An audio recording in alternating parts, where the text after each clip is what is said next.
it's me, Reschelle McKinney, here with Coldwell Banker, and I'm sitting here today with Kat Miller of NRL Mortgage, and today we're going to be asking or answering some of your commonly asked questions about the pre-approval process. So we're just going to go ahead and jump right in. So Kat, can you go ahead and tell us why it's important that people get pre-approved? Getting pre-approved is extremely important. When you have a pre-approval letter and you go into a house, you're going to have more buying power with the seller. The seller is going to take you more serious. They're more likely to take your offer as well. Now, also keep in mind, say you go look at a house and it's a $180,000 house and you absolutely fall in love with this house, but then you realize you're only pre-approved for $130,000. Imagine how disappointed you would be if you can't buy the house that you fall in love with. You're crushed. Yeah, absolutely. So you want to make sure that you're pre-approved and that you know you have realistic expectations as to what your payment's going to be and what your mortgage amount is. So it's really important that you talk to a licensed loan officer that can walk you through the process and tell you exactly what you're pre-approved for. Okay, and what documents does a buyer need to bring to you to actually go ahead and get pre-approved? So we do need, several documents in order to do a pre-approval process.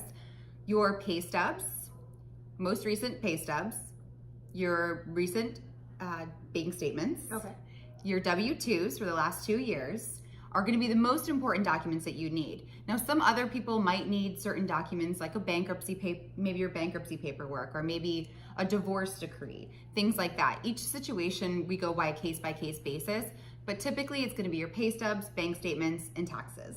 Okay, you just brought up a really good point. So if someone's been bankrupt in the past, how long do they actually need to wait before they can subsequently go out and buy another home?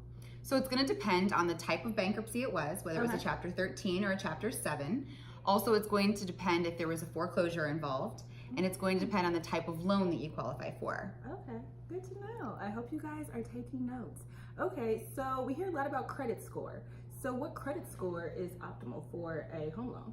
So we have several different programs that people can qualify for. So there are options. Typically, I would say you want to ideally be at least 620 for a mortgage. However, we do have programs where you can go to 580 and some programs where you can even go to 500. Now, keep in mind, if you have a lower credit score, typically you're going to need some more assets, maybe a larger down payment. So if you have someone who's below 580, typically they're going to need 10% down. So there are options for everyone, but that's why it's important to talk to your favorite loan officer to find out exactly what you're pre-approved for. Okay, and sometimes you hear people saying that they didn't qualify for a loan. So what are some of those circumstances, or why might a buyer not qualify for a home loan? So someone might not qualify for a home loan for various reasons. Maybe you haven't been at your job long enough. Maybe your credit score isn't high enough yet, or your debt ratio is too high, meaning how much you make compared to how much you spend. Maybe you spend more than you make.